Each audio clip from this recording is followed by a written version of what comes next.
नाव राजाराम काकांनी सहकार विद्या मंदिर आहे. आज मी तुम्हाला शब्दांच्या जाती बद्दल काही माहिती सांगणार आहे. शब्दांच्या जाती 8 आहेत. शब्दांच्या जाती 2 भागांमध्ये विभागलेले आहेत.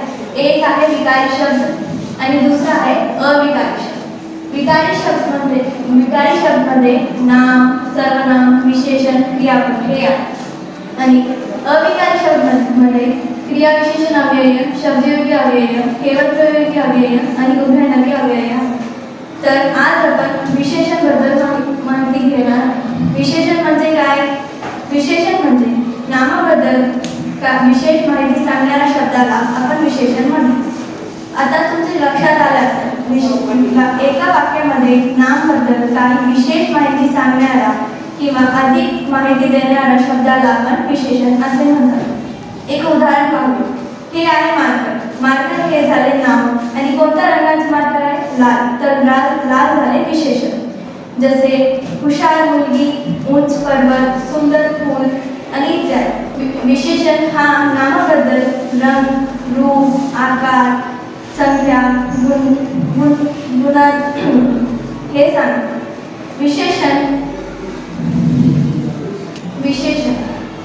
विशेषण नामाबद्दल रंग, रूप, संख्या, आकार आणि हे सांगतात. तसेच एका नामासाठी वेगवेगळे विशेषण असू शकतात.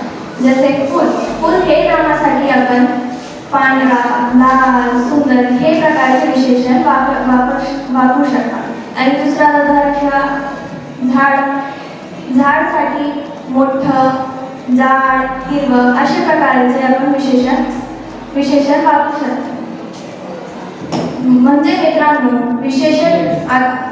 मित्रांनो एका वाक्यामध्ये नामाबद्दल विशेष माहिती किंवा अधिक माहिती सांगणाऱ्या शब्दाला आपण विशेषण असे म्हणतात. हे आपण नेहमी लक्षात ठेवावे.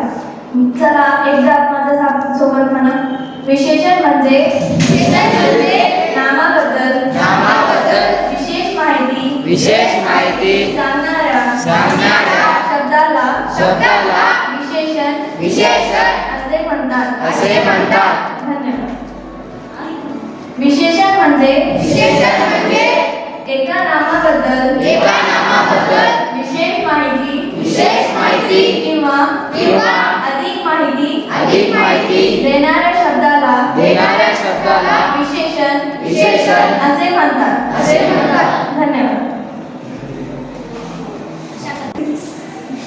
अशा पद्धतीने आज आपण विशेषण शिकलेला आहे. धन्यवाद.